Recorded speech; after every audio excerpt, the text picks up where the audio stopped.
They laughed when I walked in wearing those old shoes, but they had no idea I owned the building they were partying in. It was my cousin's engagement.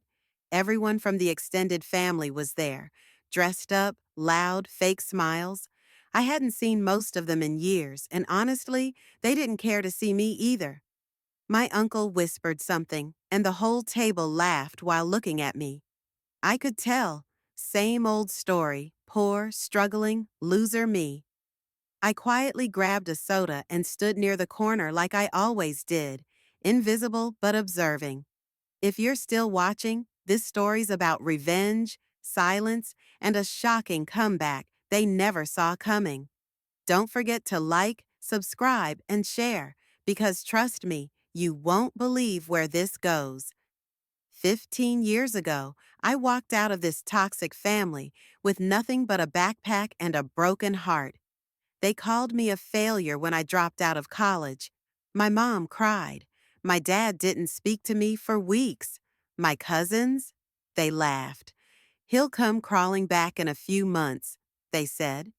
But I didn't. I vanished from every WhatsApp group, stopped showing up at weddings, birthdays, everything. Silence. They thought I disappeared. They were wrong. What I did was work, day and night. I lived in a tiny apartment in a bad part of the city, ate noodles for months, and built a business from scratch. No loans, no help, just obsession. And while they were busy posting reels and family dinners, I was building an empire behind closed doors. Real estate, technology, crypto. I didn't tell anyone, not even my parents, not yet. So when I showed up today in my old shirt and scratched watch, it wasn't an accident. It was the plan. Let them laugh. Let them mock. Because what they didn't know is that this engagement hall, I bought it 6 months ago. The moment that changed everything came when the DJ's mic cut out mid-announcement. People were confused. Lights flickered, the music stopped, and all eyes turned toward the stage. Then the manager walked in, whispering something to the groom's father, my uncle, the same one who mocked me earlier. His smile vanished. He looked around, panic on his face, then pointed at me. That's when the murmurs began. Why's he talking to him? Is he in trouble? Did something happen to the venue? I stayed quiet, sipping my soda, acting clueless. My uncle stomped over, voice shaking. What's going on? They said you need to authorize something? I looked him in the eye for the first time in years. Yeah, there's a payment pending, and the owner doesn't allow events to continue without it. You? You're the owner? He almost laughed. I smiled. I don't just own this building. I own the next 3 blocks. Gasps. Silence. My aunt dropped her glass. My cousins froze. One of them, Raza, the same guy who used to steal my lunch in school, spoke up. Wait, are you serious? Since when? I looked around the hall, leaned in a little, and said, Since the day you all stopped believing in me? No one moved. No one blinked. And then came the twist that crushed them even harder. I didn't come here for the food. I came to finalize a deal with the hotel chain buying this property. This is the last event here. After tonight, this building's coming down. Their dream party? Their big celebration? It just turned into their biggest nightmare. The chaos started instantly. My uncle's face turned red. You can't do that. We booked this place months ago. I stayed calm.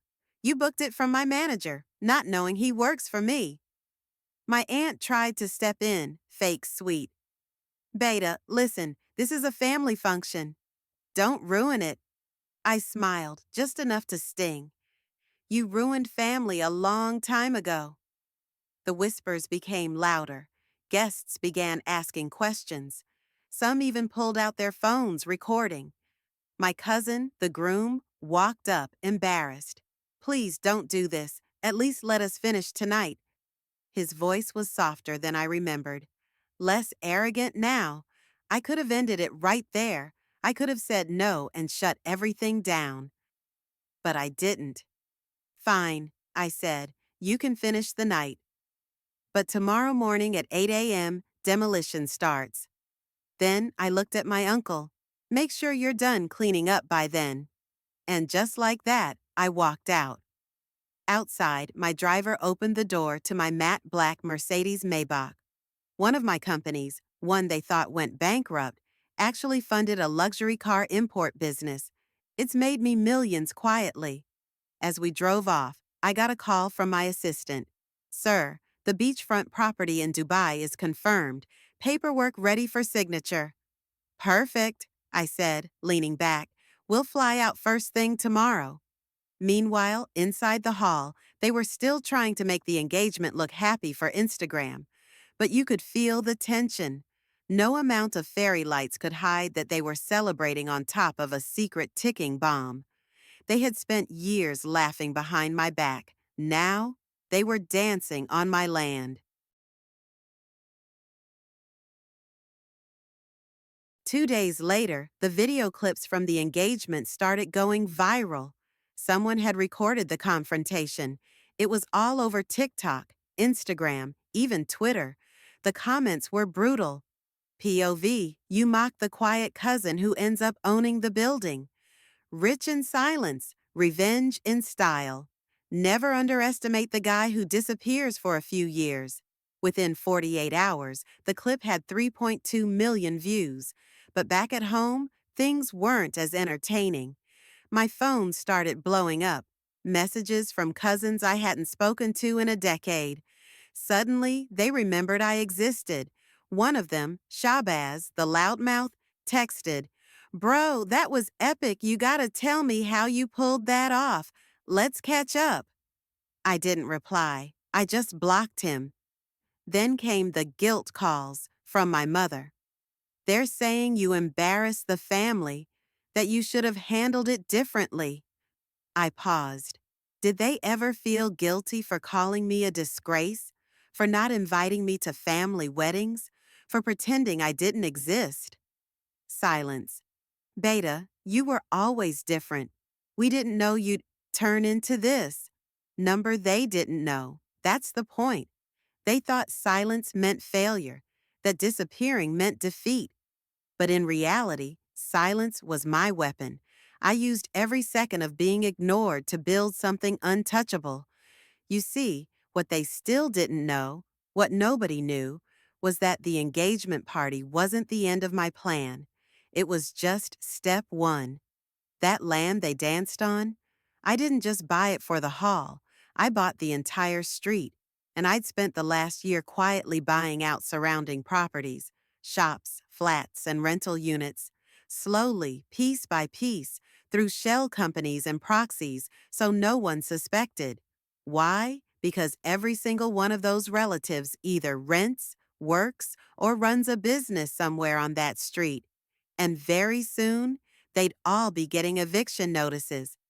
But I wasn't doing it out of hate. I wasn't even doing it to crush them. I was doing it for me, because sometimes peace only comes when the past is cleared out completely. And they were my past. 3 weeks later, the demolition began. Bulldozers tore through the old buildings. The hall was the first to go. Then the storefronts. Then the tiny apartment blocks where some of my distant relatives lived.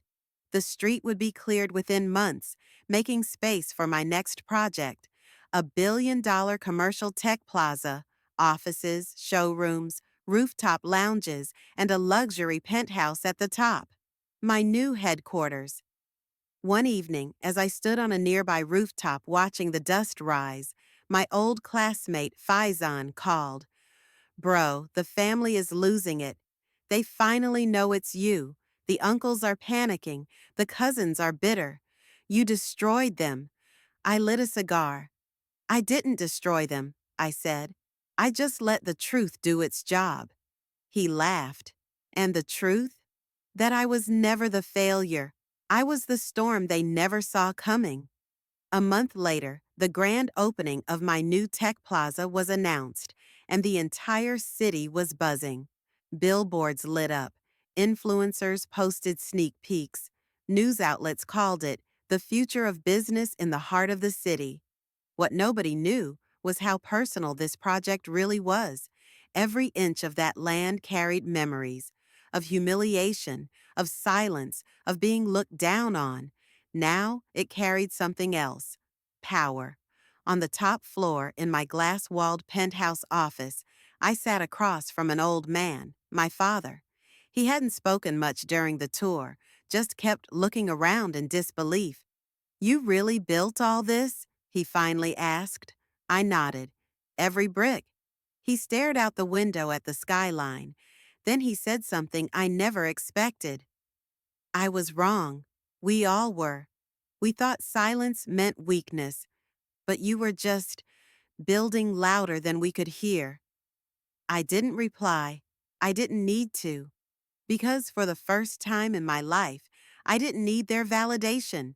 Their acceptance didn't matter anymore. I had already won. But then came the final twist, one I had planned quietly all along. Instead of kicking everyone out completely, I made a move no one expected.